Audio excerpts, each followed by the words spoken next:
So we're going to go through one of the basic and most important movement patterns. We're going to go through a hip hinge. Then we'll go over awkward pose and then the beginning stages of a squat.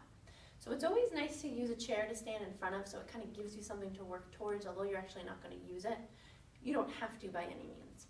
So a hip hinge is moving through your hips without compromising your back. So to start off, we'll take our feet slightly wider than hip width apart. We always want to make sure those lats are on. So lats are on, glutes are tight. We're going to use our hands to find the crease of our legs because we want to move through the hip, not the back. So we need to crease through the hip to move through the hip.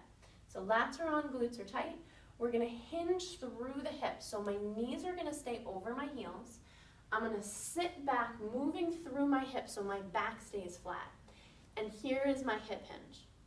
And then I'll come back up.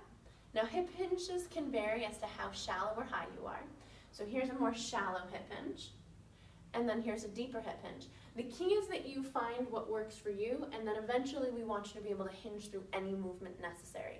So if you needed to pick something up, you could hinge all the way to the ground, and then you could come all the way back up. So to practice a hip hinge as an exercise, lats are on, glutes are tight. We hinge through the hips. We may feel a slight stretch in the hamstrings, which is fantastic.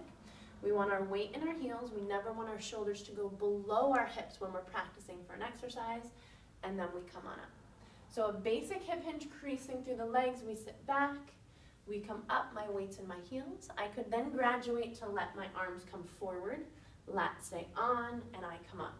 The primary muscles I'm working from are my glutes here. My hamstrings will be working as well, my quads will be working, and of course I want my lats on to keep my shoulders down. Once I feel really good moving through that hip hinge, or even if I'm struggling to find the hip hinge, awkward pose is a great tool to use, which means holding the down position of a hip hinge. Sometimes holding it there, it can help your body to figure out where it needs to be. So remember, the back needs to stay flat. My weight's in my heels. I'll hinge through my hips. Now, awkward pose just means I'm holding the down position of a hip hinge. I may, in the beginning, need to hold on to my legs to find that position. My shoulders need to stay down. So here's awkward pose. Eventually, I want to be able to bring my arms forward. Now, as we become more proficient in this, we can get a little deeper into our awkward pose. We may need to start pretty shallow. Again, a chair is a nice thing to have back just in case you need to sit down, or it gives you something to reach towards. But again, you don't have to use it. So here I am holding awkward pose.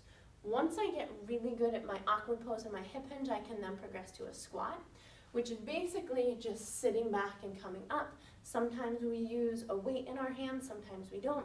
But the squat is basically just a graduated hip hinge where I'm focusing on keeping my chest a little higher and my bottom a little bit farther back and lower. So there's our hip hinge, then our awkward pose, and then our squat. So they're all variations of the same thing, but it's really essential that we understand that hip hinge.